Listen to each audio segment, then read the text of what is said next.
Hi, everyone, and welcome to tonight's webinar. As always, this webinar is being recorded. It will be put out on the website here within a couple of days. We do want to make sure this is a very interactive session, so if you have any questions throughout the session, please feel free to raise your hand, and then we'll open up the microphone and have you ask your questions. We do want this to be interactive. If you have a question that is outside of this topic today, we want to make sure that you have the opportunity to actually ask your questions. We want to make sure that we help you to be successful through this program. We also always look for suggestions on topics that you would like to have covered that's going to help you to be successful. So feel free to contact Patrick or through the concierge website to basically let us know what types of topics you would like us to cover on these webinars. We want to make sure that we're here for you. We're kind of figuring out which are the things that might be of interest to you, but we're always open to hearing the things that you would like to have discussed. So tonight we're going to actually talk about working with brokers. I know that when I have coaching calls with people, this is one area that people get a little bit stuck with. So we're going to spend a little bit of time talking about a mindset in dealing with brokers and also some techniques in dealing with brokers. And again, I don't know how long this session is going to take to go over this material. I do want to have this be interactive and then open up the discussion for you to ask any questions that you want regarding, your experiences in this program. All right, so let's go ahead and get started. So where do you find them? Where do you find some brokers? So here's some websites that you can actually find brokers. A lot of times when you're looking at the listings of the companies, it'll list a broker on there. But if you're specifically looking for a broker in your area, that you can actually read up on their profiles and see if there's somebody that fits with what you're looking for and someone that you want to work with. So this first one here, this www.ibba.org, those are business brokers that are affiliated, with the world's largest trade association of business brokers, and it also has international members. So if you're looking for finding someone to work with in other parts of the world, this might be a great option for you. Another website that you can go to is www.brokerpages.com. And this is something that's within the BizBuySell website. Okay, so again, this is one of the internet's largest directory of business brokers. So this might be a great place for you to find the brokers with all of their contact information. Another one here is www.bizquest.com. Again, this is within the BizQuest website, so you're going to do /resource and then /directory, and this will give you links to emails and websites for business brokers through the United States of America. Another way that you can actually find brokers is LinkedIn. LinkedIn is by far becoming an excellent resource, not only for finding business brokers, but you can also find business owners as well. So if you're wanting to reach out to business owners directly, you can actually do some searches, some demographic searches for what you're looking for. And it's as simple as putting in the search criteria, the words that you want to search on. So just like you can look up business broker, you can also, if you're looking for business owners, you can actually do searches within LinkedIn where you say, you're looking for a title of business owner. The other thing, too, is get to know what are the ways that owners of businesses are representing themselves in their LinkedIn profiles. I find many times that business owners will list themselves as a CEO, as a president, as a managing partner, as a managing director. I've seen it where they call themselves an entrepreneur, a partner. So start to understand what you're looking for, and then a tool like LinkedIn can actually help you narrow in and hone in on what you're specifically looking for in an area.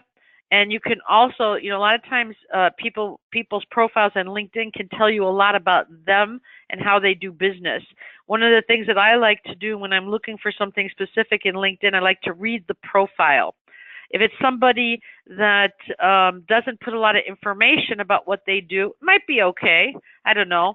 But I tend to find that those people that are passionate about what they're doing, those that really understand what it is, how they can add value to their clients, they tend to talk about it on their LinkedIn profile. So I've actually had good luck in reading the profiles and getting a sense for how people want to actually interact with their target, their clients, prospects, etc. So sometimes if you're looking for a certain personality, if you're looking for someone who you think you might gel well with, it might help for you to look on LinkedIn and read what they say about themselves. So I don't know how many of you use LinkedIn. I have found that LinkedIn is an excellent resource. When I captured this slide, LinkedIn's gone through some changes. Obviously, they've been, Microsoft bought them, and there's some things in LinkedIn. This version that you're looking at right now, this search that I did, this was through the free version of LinkedIn. They do have a premium version that's called Sales Navigator. And the one thing that Sales Navigator does for you is it gives you some additional criteria to search on. One of the things that I like, you can see here that we have locations, and the free version will give you like Greater Chicago area. You can hone it in on certain cities and then countries, etc. What I like about the Navigator is you can actually list in there the zip code, and you can actually pick a radius within that zip code. So I think the lowest one is like 25 miles, 50 miles, and then it keeps going. So I have found it helpful, especially if I'm looking within a certain geographical area, and I'm from the Chicagoland area. If I do searches within a zip code, a certain mileage range from a zip code, that also helps me fine-tune who I want to look for, who I want to work with, and potentially businesses in my area that I could just pop in and actually talk to them. So LinkedIn has been an excellent resource for me. The more you get to know it, and I would also recommend all of you, there was a time back in the day where if you didn't have a website for your business or practice, you weren't considered credible. In fact, I remember I would tell people that unless you had a website up, I wouldn't even take your phone call or if you were trying to reach out to me unless you had a website. That's kind of been happening with LinkedIn as well. In fact, I've even seen where there are some people that don't necessarily have a website, but they will have a LinkedIn profile. So you want to make sure that you represent yourself well on LinkedIn. Google does use, the search engines do use LinkedIn, so people can find you very easily depending upon how you list yourself. LinkedIn also does work with keywords. You can put keywords in your profile heading that will make you more accessible. So start thinking about the ways that you want to talk about yourself and your business so that people can readily find you. In fact, I had a conversation today with a business owner that's trying to find people that are interested in buying their company, as well as I ran into somebody just purely by chance that is looking for a very specific type of a business that they want to purchase. So I've had conversations today with people on both sides. So, the more people find you, the more people understand what it is that you're doing. Make yourself accessible as a professional, and so that, business brokers, if they want to find you, they can, and the same thing with business owners that are trying to get out of their businesses. So LinkedIn is an excellent resource and a tool. But I will say this, LinkedIn is a database.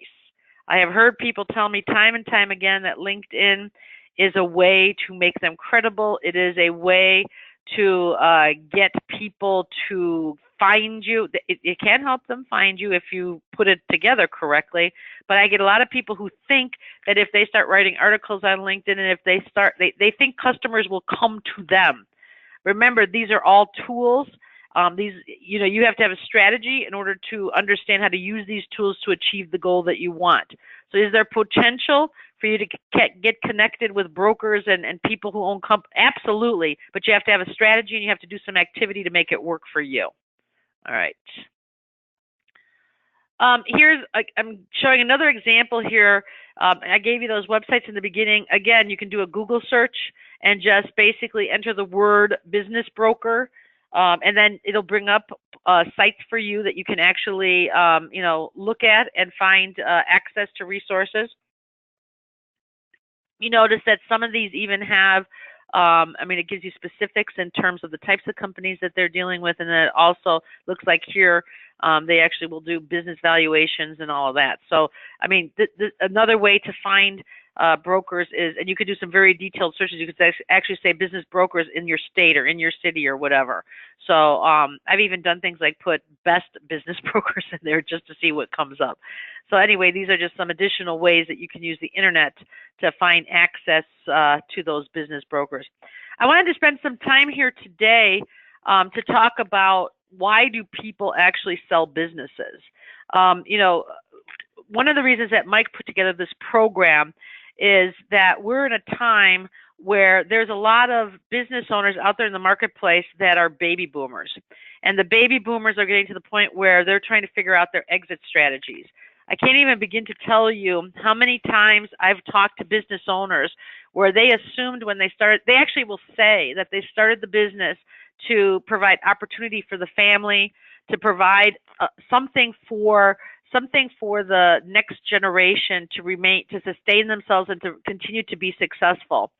And when it gets right down to it, when they get to the point that they want to exit the business, first of all, they didn't put together a succession plan. If they did put together a succession plan and they were thinking about having a family member take it over, they didn't prepare anybody. Or I've seen many cases where the next generation wants nothing to do with the business. So, there's a lot of people out there that are getting to the point where they need to think about what to do with their business and they're not sure. Another reason people sell businesses is that they sort of get stale with it. Maybe they had initial success with the business that was actually, bringing in a lot of revenue, a lot of profit margin, and for whatever reason, they haven't been able to figure out how to adjust through new market conditions. I mean, the business is always changing. The business climate is always changing. And I find that if people aren't adapting their businesses to what's going on in the business world, sometimes all of a sudden they're going to lose customers. They're going to lose revenue share. They're going to end up losing profits. So it could be that it's not bringing in enough money for them anymore. I also have found many situations where the business becomes part of a divorce settlement. I mean, this causes real problems for family-owned businesses when there's wives and husbands that are involved in the business, and all of a sudden a divorce happens, or and that person may have been a great company, but because people now can't get along, and there's concern about keeping the wealth within the family. Divorce causes major issues. Death is another one. I've seen situations where the wives of successful business owners, all of a sudden the husband dies, and I've seen some that step up and actually start running the business, but I've seen others that don't know what the heck to do. They don't even know where to start, so it ends up becoming a huge issue for them, and then they're not even sure what value the business has. So that is something that can definitely cause issues for people. We talked about retirement, and then there's also the issue of health. If somebody was very prominent in a business and they were the ones that the business depended on to actually grow and prosper, and they end up having health issues and they no longer can focus on that business, that's another thing that can cause major reasons. This next one is they see bad times are coming. What I'm going to say about this can be even part of a mindset, because as we know, there have been hugely successful businesses that start in the worst of times. I mean, there's companies out there that when the Depression came, they ended up figuring out a problem to solve, and they were hugely successful. So I'm going to say that they might see bad times coming, but that could also be a mindset. That could be something that it's a belief that they have, and they no longer feel that they're going to be competitive or successful in something that they are looking at in the future. It could also be that this is something just like yourselves. They're a business fix and flipper. They may have gotten the business to the point that they want to, the time that they wanted to invest in it. Now they're ready to sell it to get their investment back and then some. The other thing too is, and this is in the case of a death where somebody was given the business through a trust or whatever, or through a will, and all of a sudden they don't want any part of it. Now they're like, oh my God, we're stuck with this business.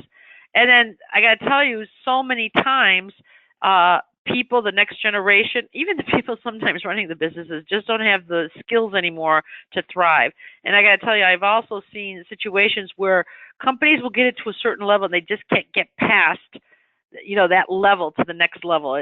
There's certain conditions that need to be met and certain skill sets that need to be had as you scale a business up. So these are just some of the reasons that people sell their businesses. And, if there's no interest in continuing to grow that business, then, I see that a lot where they get tired of it, they get bored with it, they just don't want to deal with it anymore. When you are doing this business, and you should have a strategy. You should also be thinking about what is your plan. If you were going to California, you wouldn't go without having a plan. If you decided you were going to go to California, you'd plan on, am I going to fly? Am I going to drive? Where am I going to stay? How am I going to eat? What do I need to pack? I mean, you're going to have a plan. You don't just start pointing yourself west and start walking. So just like with anything, you need to have a plan so that you know the direction of where you're going. Plus, you need to have an idea of how to determine, are you being successful in the efforts that you're doing.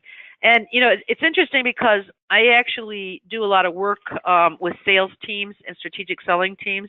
And one of the topics of discussions recently was the difference between a growth mindset and a fixed mindset. If you're somebody of a fixed mindset, what ends up happening is that you will look at a goal or an opportunity, and if you don't achieve that within a given time frame, you give up. Right? It's like you're not looking to see, okay, this didn't work out for me. Now how do I adjust it to fix it? Right? You're just looking at that goal, and if you don't hit that goal with what you tried to do, you won't make any adjustments. You're like stuck. You're fixated. It's very linear, right? If you're of a growth mindset, that means that you're going to be somebody that is going to achieve something, and then you're going to analyze, is this the result that I wanted? And if not, you're going to analyze it and figure out, what could I have done differently to get the result that I wanted? So many of us, we're all into different phases of growth mindset, fixed mindset. I myself struggle with that sometimes, where I get stuck with a fixed mindset and I get out of my growth mindset. You have to really try to get yourself focused and your thinking to be more growth minded than fixed minded. A perfect example of being fixed minded is a student who basically gets straight A's and doesn't have to do much to study, right? They get their straight A's. Well, one day they get an F. And they're so fixated on the F, they don't think about, oh my God, okay, I got an F. What did I do wrong? How come I'm not getting the A, right? So they end up quitting. They might drop a class, or they might just quit. Someone with a growth mindset will look at that F and say, okay, I didn't quite get it. Now what do I need to do so that I don't get this F again? So think about that when you're building your business. Entrepreneurship is something, it's a mindset, it's a belief. It's a trial and error and an experimentation. And the better that you can get yourself in that mindset, the more successful you're going to be. So, things that you want to think about when you're looking at what types of businesses are you going to target? And this might even help you in determining who it is that you're going to work with. There's going to be some people that are more specialized in certain industries than others. So you want to think about, what type of an industry do you prefer? Do you have expertise in one? Have you worked somewhere where that expertise is going to help you to be able to see things that maybe you wouldn't be able to see if you didn't have experience in that? Think about the types of businesses that you want to work with. We've got professional services, we have products, we have manufacturing, we've got retail. What is it that you want to be involved in? What is it that motivates you? I typically find that people who have a passion about something, that's what steers them in terms of the types of businesses that they're looking for. The other thing you want to think about is, what's the size of the business that you can handle? Not only in terms of an investment capability, but down here at the bottom, the risk, right? So what are you comfortable in handling? Not all of us are cut out to run a Fortune 500 company, right? Some of us might not even be cut out to run a company that has, 15, 30? What are you capable of? What are you comfortable with? Where are you comfortable with your team? What team of people have you put around you to help you succeed with this business? So you want to think about the size of the business and in terms of what it is that you're going to have to invest time, money, etc. The other thing too is relocation. Do you want to stay in your area? Is it going to be easier for you to focus on something that's near you? Start to think about what areas you want to look for. Same with geography, right? What are the areas that excite you? And then again, this risk capital. How much risk are you willing to put in? Excuse me. There's been a lot of coughing going around in the area, a lot of sick people. Apologize for that. What is your search plan, right? Here's something that I don't know that a lot of people think about this, but are you going to be the kind of person that wants to get your hands dirty and actually sit there and be part of that business and be involved in the day-to-day? Or are you somebody that is going to put together the team, right, that's going to basically get the deal rolling, and then you're going to find the necessary people to achieve the goal that you want to then sell that company and go on to the next one? So you need to decide for yourself, how much do you want to be involved in the day-to-day running of that business, or are you just going to be somebody that's going to build a team of experts that's going to go in to manage and get those companies to be at the size that you want, with the revenue that you want, so that you can to do the improvements that you want, so that you're going to get what you want out of it at the time that you sell it. You also should have a timeline in terms of how soon do you want to or do you need to purchase this business, okay? For some of you, I know that you're going to be expecting to live off this revenue. So where are you at? How much savings do you have? How long can you go without possibly working, right? Or having streams of income come in. So you need to kind of figure out what's your timeline, and then set yourself some milestones and goals to see how you're doing in terms of achieving that timeline. This resource inventory, again, if you are somebody that doesn't have expertise in running a business, I would say that you should surround yourself with people that can help you achieve the goals that you want. Find the people, like-minded people. Find people that know sales, marketing. If you're going into manufacturing, operations is key. Who are the people, who are the professionals that you need? And then there's some professionals that you're going to need irregardless of the type of business. You're always going to need someone who can help you with the financials, right? So do you need a bookkeeper? You need an accountant? You need somebody to help you with taxes? You probably need a lawyer. Who do you need to have involved? You probably need someone to get access to capital. Do you have banking relationships? Do you have relationships with alternative lenders? Who do you need to have in your inventory for you to be successful in this business? And part of your resource inventory is good business brokers that are going to actually come to you when they find the kinds of businesses that you're looking for. That's the ideal situation. I know that many of you now are looking on your own. You also have the Teal Vault that you can look for businesses. But wouldn't it be great if you started building relationships with business brokers that you have a good relationship with, that you feel comfortable with, that they'd come to you with opportunities that could excite you and actually be something that are worth pursuing? Everybody talks about networking. Everybody talks about referrals and all of that. Not everybody is a good referral source. Networking, yeah, that's great. That's where you meet people. That's where you find people. Finding good strategic partners, I believe, takes more than just a quick exchange of business cards. Obviously people make impressions on you. I would say that, not everybody's going to be a fit for you to be a good strategic partner. In order for people to understand how to help you and you to help them, it's going to take more than one conversation. Understand your strengths, understand your weaknesses and the other person's, and make sure there's a shared belief that the two of you together can add value to customers and prospects, right? So start to think about who are the people that would be good referral sources for you. Start to find them. I call them centers of influence. And start to build those relationships. Find people who are of a shared mindset and a belief to help. Okay, there's a lot of people out there that are selfish. There's a lot of people out there who are not collaborative. There are a lot of people out there that get very selfish with their own goals and objectives, and all they care about is themselves. That is not going to help you. Business is not about, by the way, that term solopreneur, when I hear the term solopreneur, it makes me crazy because there's nothing about business that's solo. There's nothing about business that is solo.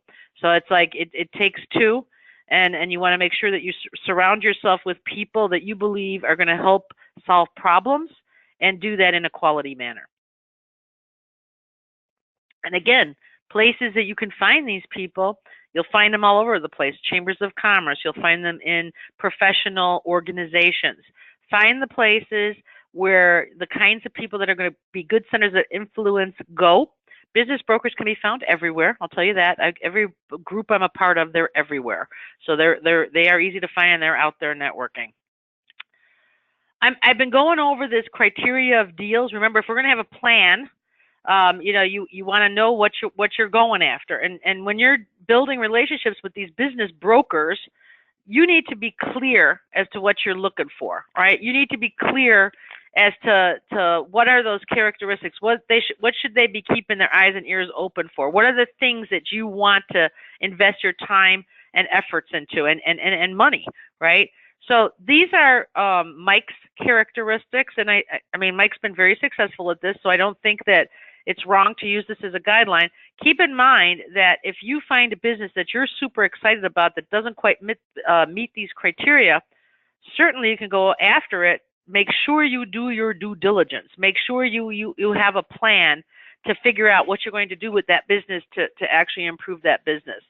So Mike looks for businesses that have been in operation for 2 or 3 years or more, so no startups.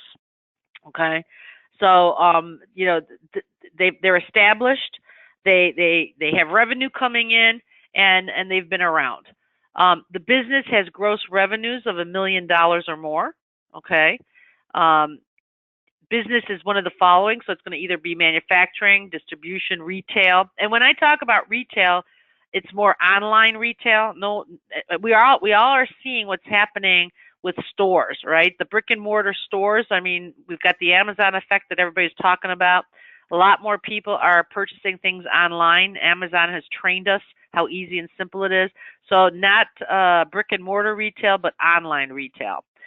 Technology is something he goes after, and definitely professional services, okay? And I guess I shouldn't just say professional services, because cleaning companies, any type of a service industry is something else that he'll go after. If you're going to be looking at businesses outside of the United States, English has to be the primary language used in the business. So Canada would be a good example of that. A lot of the European countries are doing business in English as the primary language. So make sure that if you're looking at businesses outside of the U.S., that English is the main language that's being used. Businesses can be online or offline. I would argue that depending upon industry, it could make a difference depending upon what the industry is. Again, retail is a prime example of this. He does not go after any restaurants or franchises. I will also add assisted living, although there's been a few cases where all conditions, if everything is a certain way, he might consider assisted living, but that's not typically what he goes after. So no restaurants or franchises. And then things that he's looking for in these businesses is that their sales are marketing driven. Okay, so that they have a sales process in place. There's marketing in place that actually has demand. All right, that actually brings in customers. It possesses some exclusivity or uniqueness in product design or service. So what is the niche? What is that problem that it solves? What is it that makes it different from the competition? So he always looks for something that's different, or is being presented different, or marketed different, right? A product or service that has a high gross margin. I mean, if you're going to sit there and go for a company that's selling things that have a 0.01% profit margin, you got to sell a lot of stuff before you bring in some good money. So you want to look at things that have a higher gross margin. You also want to make sure that the product or service has a built-in demand. You want to find repeat customers. You want to be able to figure out ways that if they buy one product, you can upsell them on another. You want to make sure that you're looking at things that people will return, that they're looking for more, right? And then the product or service cannot compete solely on price. Cheapest is not always the best. This is something that's my mantra, because I actually believe that if you cannot figure out a way to position your products or solutions to solve problems that people relate to, right? You might be the most expensive, but because you're able to understand the problems that your products or services can solve, and you articulate them in a way that people believe that your solution can actually help them, price is not going to matter. So when I hear people talking about that, things are so commoditized and they're always competing on price, there's ways to get around that. But you want to make sure that it's not something that people, all they care about. And a good example of this is banks, right? Banks nowadays, it's one of those things where, people shop the interest rates, people shop they get free checking. I mean, so it's very commoditized. You have to think about, where do you add value, and how can you compete and differentiate yourself from the competition, and hopefully, it's not going to be something that's price driven. Any questions on any of this so far, as far as we've gone? Any question? Raise your hand. I'll open up the microphone. Any questions at all? And I forgot to ask you guys if you can even see and hear me, but I guess I would have lost you by now if you couldn't see the slides or hear me talking. So any questions on anything at all? All right. Okay. The other thing here's one. Okay, Ricardo. I'm going to open up your microphone. Okay, Ricardo. No, just to write down to say I have no questions and we can hear you fine. Okay, good. And I usually ask that at the beginning, and I forgot to ask that. And I'm sure by now I would have lost all of you if you couldn't see anything or hear me. So no questions at all, Ricardo. You're open. I'm good right now, based on straightforward, and also because I've been listening to this for a long time. So, and a long time may not be a long time, but I fully understand the concept and I know where I am. And is this adding value to you? Because sometimes I feel like, okay, because one of the things that I really, really want you guys, I don't care what it is, if there's something that you have a question on or whatever, I would love, I ask Patrick every week, did anybody raise a question? Did anybody, does anybody want to hear something special? Does anybody have a topic they want us to cover, Please, please, please, whatever it is, send it, because I would love to see what you guys are wanting to get more information, because I want these to be good for you. I want you to get excited about these and feel like they're helping you. Okay? They are, in this case, for me, for instance, tonight, the alternate manner, or the new way for us to make contacts, to reach out to people, to ensure that we have a plan, that's critical. Okay, good. Often enough, we don't think of that, and that's basically, in essence, and I'm just coming to this train of thought recently, and that is basically, whichever business we're considering in purchasing, we should be thinking in writing a business plan for that business acquisition, or just about, even if we don't get the business plan totally completely done, basically you do a draft that is basically nearly complete. I'm glad to hear you say that, Ricardo, because the thing is that, obviously, when you find a business, you got to already be thinking about, okay, what am I seeing in this business that could be improved? What are they missing? What are the things that it's obvious to me, but they're not seeing it? And you'd be surprised. Sometimes the simplest things, that because they're in it day in and day out, they're just not seeing it. You might see something so obvious that would be so quick to fix, right? So you're absolutely correct. Go in there and make that part of your due diligence. Make sure it's got all the pieces for the plan. Make sure it supports what it is that you want to do, right? Make sure that, I'm so glad you brought that up. So remember, you're in business, so you should have a plan for that, but then you should also have a plan for what are you going to do to take this business to the next level, including, okay, the timeline, your team, and what are you going to do? So thanks for sharing that, Ricardo. And it's just something that occurred to me. Why? Because I'm pursuing a business, and I actually had a conversation with Mike where he interviewed me. We presented the model that I have, the business I'm pursuing. And one of the things, as I consider financing, outside third-party financing, one of the first questions they ask, let me see your business plan. Exactly. And for us to consider acquiring a business, I think that that new idea has come into what I believe should be my MO from here on forward on whichever business I look into it. Exactly. And even when you talk to business owners or business brokers, you need to have a strategy. You need to explain to them what it is, and the clearer you can be about that, the better. I mean, you should have it real clear in your mind. What are you trying to accomplish? Here's exactly what I'm looking for. You know, I'm looking for somebody to help me with X, Y, Z. I mean, you remember, if you're going to be buying these businesses and improve, you're going to be the one kind of the driver, right? You got to find the right, and if you don't know the specifics that you need to do in the business, you should be able to understand who do you need on your team to get that done. So thank you for bringing that up. That's critical. Thank you very much. Okay, I see I have another question here with David. So David, I'm unmuting you. David, you there? David Arnold, I unmute. Okay, I think I see that you wrote a question. And you know, I apologize here because here's the thing. When I try to read this, what is the most efficient and effective way to screen companies that you are looking at before you put them on your contact list to contact the owner? Are you asking me in terms of business brokers? Like, what is it that you're looking for? I mean, just like anybody else. First of all, I get a lot of people that tell me that there's a lot of business brokers, when you start asking them questions, they don't want to share any information, okay?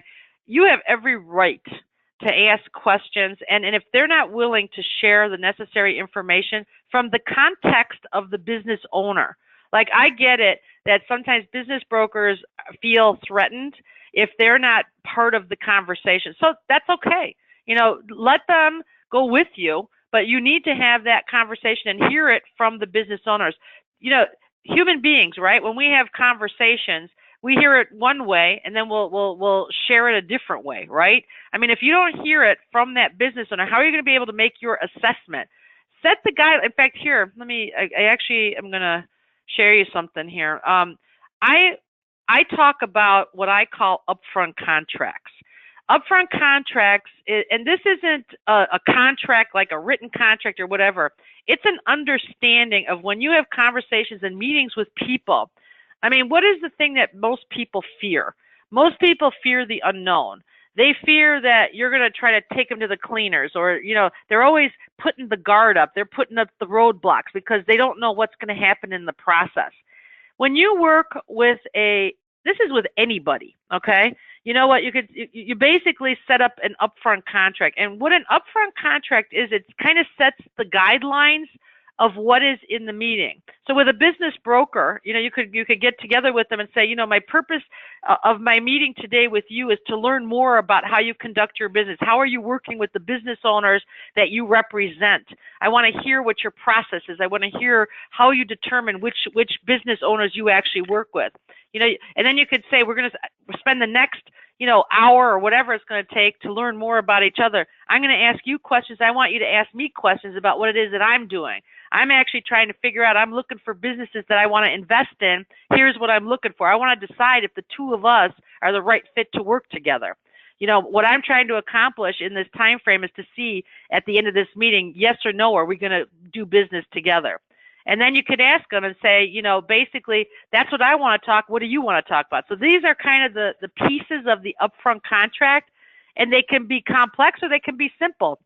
On a phone call, for example, you know, if I talk to a business owner, it's like, you know, I don't know if we can help each other out here. What I'd like to do is take, you know, maybe 5-10 minutes to learn more about your business. And then see if it makes sense for us to continue the conversation. Are you okay with that? Yes or no? Is there anything you want to talk about? That's a very simple upfront contract.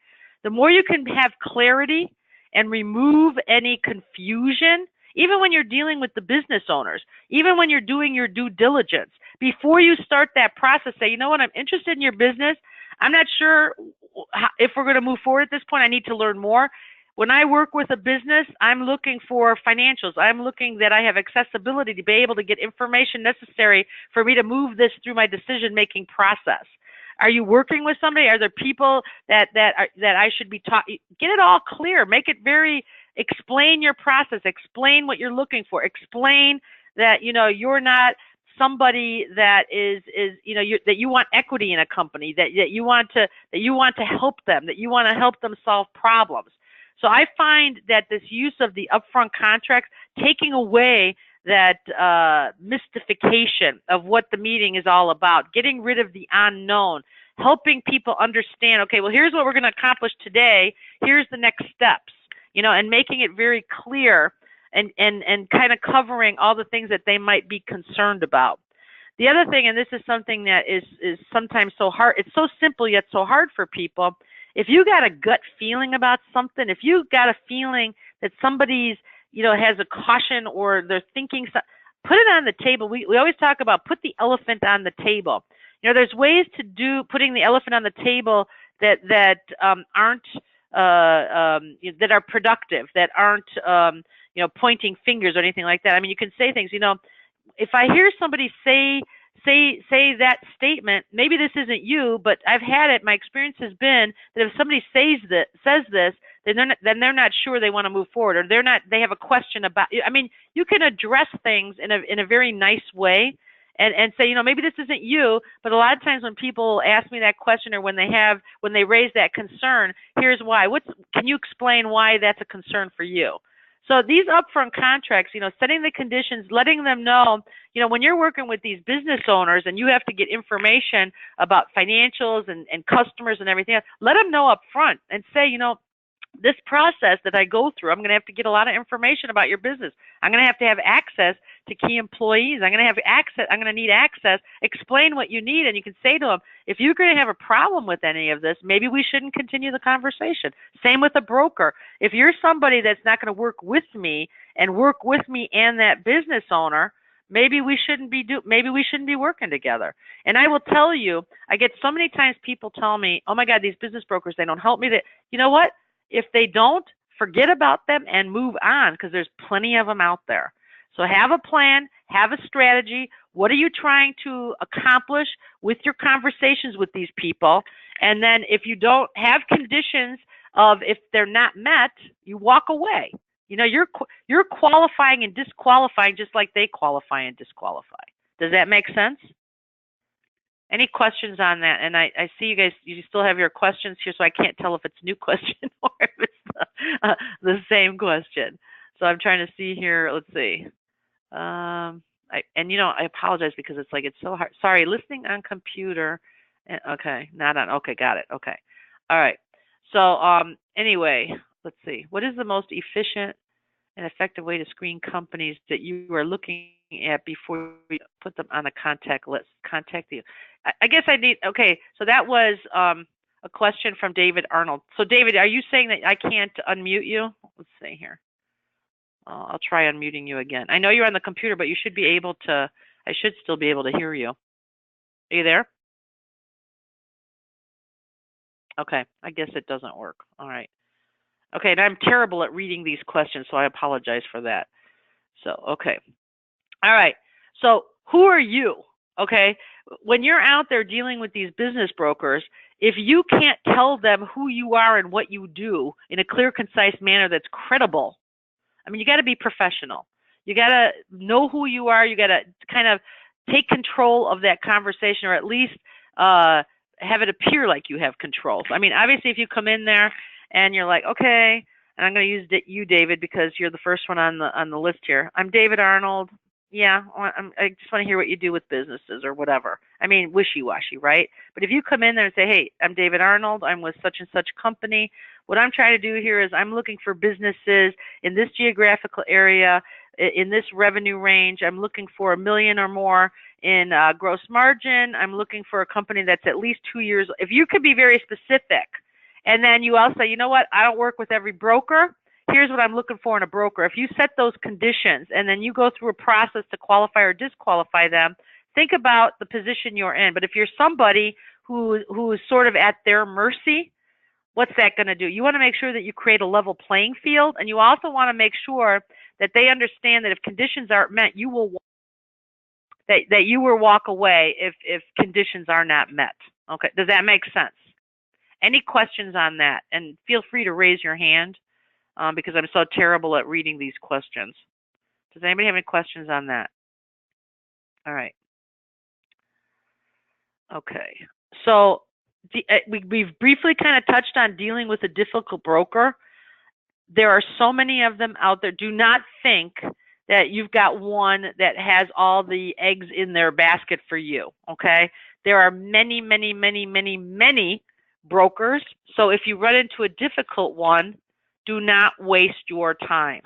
If they will not give you information, if they will not give you access, walk away. And you know what?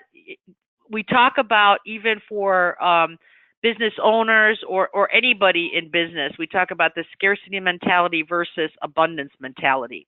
When somebody's in scarce mode, okay, if they're looking at things like, okay, they're going to have a meeting and then all of a sudden they're having a conversation and they're thinking in the back of their mind, wow, if I don't close this deal, I'm not going to be able to pay my mortgage. I'm not going to be able to put food on the table for my family.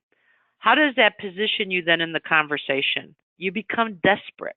You start saying things, doing things that you come across as desperate. What people can sense that right away. If you're somebody with abundance mentality and you act like somebody that is comfortable in their skin and that you'll walk away from things if your qualifications are not met, it's a very different kind of a conversation. It's an extremely different kind of a relationship, okay? So we need to try to get ourselves in abundance mentality versus scarcity mentality. We don't need anybody, but we're going to find people that we need that fit our criteria and are qualified to work with us, okay? Does that make sense? Is everybody okay with that? Any other questions regarding this? All right. So here's some critical questions that you always want to ask when you're doing this. You know, why does the owner want to sell?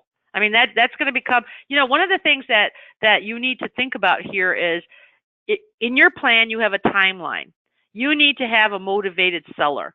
If you're going to have somebody that's dragging their feet and is going to fight every negotiation, everything else, again, how much time do you want to spend on this, right? You want to have a motivated seller, someone who definitely is looking that the end goal is going to be the sale of their company. The issue with this is sometimes that, and we've talked about this on other webinars, where business owners, you know, they don't know how to value their businesses. When they think about the value of their business, they're looking at what they want for retirement and they're pulling numbers out of the sky. Now, I'm making a very general statement. I'm sure there's some that have done a valuation and actually look at it, and that's why we always give you that website that does the valuations online. You can key in information about a company's financials, and it'll give you a sense for what the range is or what the value is for that business. So that's a great way for you to actually help you in your initial due diligence. You can start, you know, a lot of these businesses in the listings will have some basic financials. You can actually punch in some of this information and see if the asking price, if it's listed, is something that's reasonable, right? The other thing you want to find out is the seller willing to provide financing?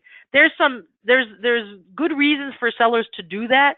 The other thing that I shared on one of the previous webinars is even if you get the seller to provide a percentage of the financing, that might be enough for you to get be counted as a down payment for you to get access to some capital, like SBA loans. That means other conditions need to be met.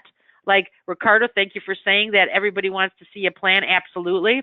But, you know, if you can even get the seller to provide some financing, that might help you in structuring the deal to actually do the purchase. You also want to understand the potential. And don't be afraid to ask. I mean, there's a reason that these people went into this business and they saw it. Want to see it from their point of view and find out why they got excited with this, right? So you want to have a good understanding from their perspective as to what the potential is for this business. And, you know, you want to also find out, is that company profitable? Now, I will tell you that people always want to think of their companies as profitable, but they aren't always. And I can tell you that a lot of people, they don't understand the cost of doing business. So I always tell the story about this company that I was working with that had some very obvious problems. It was a family-run business. Everybody in that business was either a friend or a family member, and we saw they had the zero on-time delivery. I told this story many, many times. Anyway, they had a customer, a very big, well-known customer that brought in several million dollars in revenue every single year, and they were so proud that they had this customer. They paraded it on their website. They just bragged about it constantly. Well, when we went in and we started looking at what the cost was to actually service this client, produce the products, and at the price, because it was a big, big company, they actually really chewed them down on price. We discovered that they made zero. In fact, it was a negative number for that. And we actually recommended to stop doing business with that customer. And they didn't want to do it because of the prestige of the name. But it was worthless because it was like that company was costing them so much money. Plus, they were in an audit situation where there was a product that they created that they felt that they had endangered somebody that they sold the product to. So they were in audit mode. And just the time, energy, and what it took to service that client and provide the product, it ended up costing them money. So sometimes businesses think they're really profitable because they have some big customers, but they're not doing the analysis to see what the actual cost is of actually having that customer and truly looking at the numbers to understand, is it profitable or not. The other thing that you want to look at is, will the seller take a smaller piece of a bigger pie later? And what I mean by that is that if you do your due diligence and you see potential in a particular business, you could actually negotiate, a percentage of future revenue. I mean, if they're limping along and they're doing okay today, 5% or 1% of 100,000 versus 1% of $1 million, that's a big difference in terms of money. So if you're going to have a plan that's going to improve profitability or customer share or whatever, if you're going to bring in more customers through the door, you might be able to talk to them about offering a small percentage of future revenue, but you're going to have a plan and show them that you're going to be able to bring in more, so that 1% is actually going to be more money in the future than it is today. Does everybody understand that concept? Okay. We're getting down to the last 5 minutes here. I got a whole bunch of list of questions here that you have actually a lot of them available online. I'd like to open it up for the last 5 minutes to see what questions you have. Raise your hand if you have any specific questions about what it is that we're talking here. Does anybody have an experience that they've had with a business broker that they're not quite sure to handle? Does anybody have anything specific that they would like to talk about? Feel free to raise your hand or let me know if you have a question. Okay. Remember, these meetings for you, I want them to be interactive. Is there something specific that, or even with a business owner, have you had an issue with a business owner? Is there something that you've been stuck on? And let me see if I can read on these questions. It makes me crazy here with this window that I have. I can hardly see this thing. So let me see. Okay. Anybody have any questions? I can't really see on this if there's anything written. Anybody have a hand? Anybody? Nothing at all? Come on. Got to have some questions here. Well, I'm going to just go through. I'll show you some of these questions here. You can read them. All right. I'll just scroll through them. I mean, here, finding out have they been in business at the length of time? Is there a big market for their product? I would say that on some of these questions, they might not know. By the way, on the financial statements, remember, you do want to look at tax returns. And you do want to, at some point, depending upon how you're feeling, what your gut tells you about the business, audited financials, because people can make their books look any way. So you want to make sure that you can substantiate what the financial statements are. Dig deeper, okay? Don't just take things at the surface. Make sure you can justify things. Also, sometimes, people might purposely be not telling you things. I find that a lot of times people just don't know how to tell you things, okay? So you want to make sure that you have a good understanding. Bring in a professional. In fact, I would recommend that if you're seriously considering purchasing a company, take the financial statements to an accountant. They're going to be able to see things and be able to guide you into what additional questions you should be asking, okay? Let's see, does it sell something customers need and already know they need? Yes, you should find that out. That's very important. This is all questions. So things that you want to also come across when you're dealing with the business brokers as well as the business owners, you want to take an equity position. There are some businesses that don't like the idea of having another owner.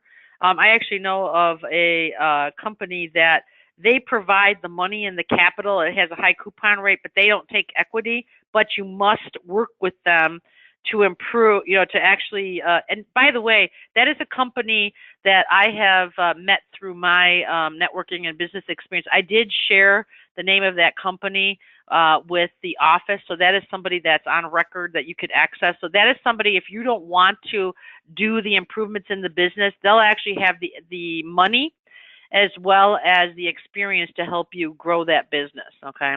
You also want to get across that you're not some kind of an affiliate, that you're not just a salesperson for somebody else, that you are the decision maker, that you are somebody that is going to be doing you're in a decision-making process to decide if you're going to be buying that business. You're not somebody that you're working for. You are actually the person that is the decision maker, okay? You also want to find out what sorts of issues and problems are they having. You're going to have to dig a little bit deeper to find out what's going on. Why aren't they satisfied with it anymore, right?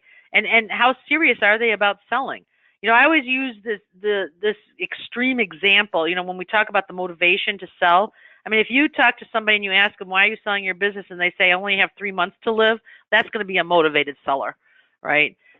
You also want to talk about how you're someone who is a problem solver and can grow companies. So you're going to actually increase profit. You're going to bring in more customers. You're going to increase revenue. You're somebody that what you're doing is going to have metrics behind it. You're going to have milestones that can actually be tracked. And you want to be known as a problem solver. If you're somebody that can relate what you do to their problems, you're going to have a much greater chance of success. And they also need to understand that the end goal is at some point once you take over that company, to sell that company. Okay, so let's see. Here's more questions. Right, we're almost done with time. I hate it that we don't have more questions. So I'm going to give you one more chance because we got like 2 minutes. So does anybody have any additional questions? This is a mindset too. Remember, you're here to help. You're here to improve something, not only for yourself, but for them. So this is a win-win for everybody. And what is it that you're going to be doing that's going to be a win-win? How are you going to add value to everybody involved in this transaction, right? So the more you can get yourself out of a mindset to having the conversation in that manner, the more successful that you're going to be. And remember, the biggest lesson I can give you about brokers that are a pain in the neck, walk away. Find another one. There's plenty of them out there. Last chance for questions. Anything else? All right. All right, everyone. Thank you again for participating and being a part of it. Ricardo, thank you for sharing your thoughts. If you have any ideas about anything you'd like to have covered in the future, please make sure to let us know. I wish you all great success. You can do this, and we're here to help you. So good luck and happy hunting. Thank you, everyone.